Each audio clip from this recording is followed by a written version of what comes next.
హైదరాబాద్లో ప్రైవేట్ బస్సులపై మూడో రోజు ఆర్టీఏ దాడులు చేస్తోంది. నిబంధనలు పాటించని బస్సులపై చర్యలు తీసుకుంటోంది. పెద్దంబర్పేట వద్ద ఆర్టీఏ అధికారులు తనిఖీలు చేశారు. నిబంధనలకు విరుద్ధంగా తిరుగుతున్న 10 బస్సులను సీజ్ చేశారు. మరికొన్ని బస్సులపై కేసులు నమోదు చేశారు. JM group properties and villas 10 సంవత్సరాల ప్రస్థానం, 2000 మంది కస్టమర్ల మనసులో సుస్థిర స్థానం. ఆరాంఘర్ చౌరస్తా వద్ద కూడా రవాణా శాఖ అధికారులు సోదాలు చేస్తున్నారు.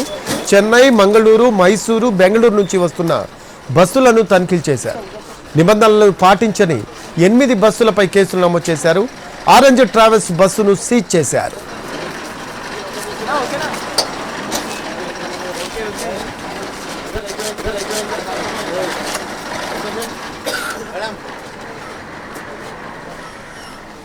మోర్ అప్డేట్స్ తెలుసుకుందాం. మా కరెస్పాండెంట్ కిరణ్ అందిస్తారు.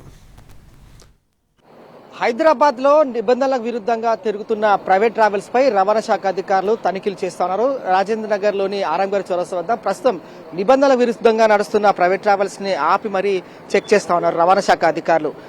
వాస్తవానికి పరిశీలిస్తే సంక్రాంతి సందర్భంగా ప్యాసింజర్స్ నుంచి అధికంగా టికెట్ రేట్స్ పెంచడమే కావచ్చు, అలాగే నిబంధనల విరుద్ధంగా తిరుగుతున్న ప్రైవేట్ ట్రావెల్స్ ఏవైతే ఉంటాయో వాటికి సంబంధించి దాదాపు 11 బస్సుల పైన కూడా కేసు నమోదు చేశారు. ఒక ప్రైవేట్ ట్రావెల్ బస్ ను కూడా సీజ్ చేశారు. సో రాజేంద్ర ఆరాంఘర్ చౌరస్తా ఇది చెన్నై, అలాగే తిరువనంతపురం, పాండిచ్చేరి, మంగళూరు, మైసూరు, కన్యాకుమారి నుండి హైదరాబాద్ వస్తున్న ప్రైవేట్ ట్రావెల్స్ బస్సులను మాత్రం ఆపి తనిఖీలు చేస్తున్నారు. రాజేంద్ర ఆరాంఘర్ చౌరస్తా వద్ద ప్రైవేట్ ట్రావెల్స్ పై అధికారులు కొర్ర జులిపిస్తా ఉన్నారు. ప్రైవేట్ ట్రావెల్స్ సంబంధించి బస్సులు గడిచిన 3 రోజుల నుంచి కూడా ఆకస్మిక తనిఖీలు చేస్తా ఉన్నారు. రాజేంద్ర నగర్, ఆరాంఘర్ చౌరస్తాతో పాటుగా పెద్దంబర్పేట్, మేడ్చల్ జిల్లా ఏదైతే ఏరియాస్ ఉంటాయో వాటికి సంబంధించి కూడా ప్రైవేట్ ట్రావెల్స్ పైన అధికారులు ఆకస్మిక తనిఖీలు చేస్తారు. సో ఇదే అంశంపై మనతో మాట్లాడేందుకు రంగారెడ్డి జిల్లా deputy additional commissioner transport Sadanand గారు ఉన్నారు.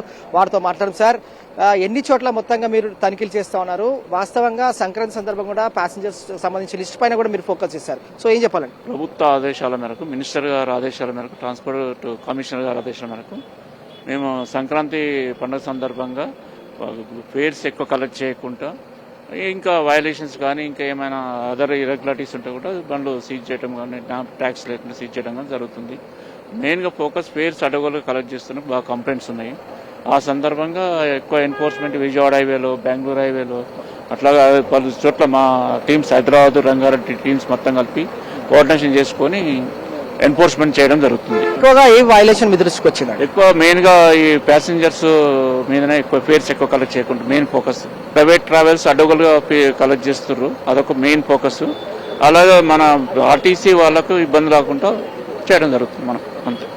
సో మొత్తంగా విజయవాడ హైవే అలాగే బెంగళూరు ప్రధానంగా ఈ రూట్లపై కూడా దృష్టి కేంద్రీకరించారు. పెద్దంబర్పేట్, ముఖ్యంగా ఇటు మేడ్చల్ జిల్లా, అలాగే రాజేంద్ర నగర్, రంగారెడ్డి జిల్లాలోని రాజేంద్ర నగర్, అలాగే బుద్వేల్, ఆరాంఘర్ చౌరస్తా టువర్డ్స్ బెంగళూరు నుంచి ఎక్కడైతే హైదరాబాద్ లోకి ఎంటర్ అవుతున్నాయి ప్రైవేట్ ట్రావెల్స్ పైన అయితే ఫస్ట్ దృష్టి కేంద్రీకరించామని చెప్తాను. మనకి దాదాపు ఇప్పటి వరకు గడిచిన 4 రోజుల నుంచి కూడా ఆర్టీఏ అంటే రవాణా శాఖ అధికారులు ఫోకస్ పెట్టడం, దాదాపు 150 బస్సుల పైన నిబంధనల విరుద్ధంగా ఏవైతే నడుస్తా ఉన్నాయో వాటిపైన కేసెస్ ఫైల్ చేశారు. మరికొన్ని బస్సులను కూడా సీజ్ చేశారు. సంక్రాంతి సందర్భంగా కూడా ప్రయాణికుల వద్ద అధిక టికెట్ ఛార్జెస్ వసూలు చేయడంతో పాటుగా ప్రయాణికుల ఇబ్బందులు ఉన్నాయి, అవన్నీ కూడా మా దృష్టికి వచ్చాయి కాబట్టి మేము ఆకస్మిక తనిఖీలు చేస్తా ఉన్నాం గడిచిన 3 రోజుల నుంచి అని చెప్పి రవాణా శాఖ అధికారులు చెప్తా ఉన్నారు. బెంగళూరు మీదుగా హైదరాబాద్ వస్తున్న బస్సులపై అయితే ఫోకస్ చేశారు. నిబంధనలకు విరుద్ధంగా తిరుగుతా ఉన్న ప్రస్తుతం 11 బస్సులపై కేసు నమోదు చేశారు.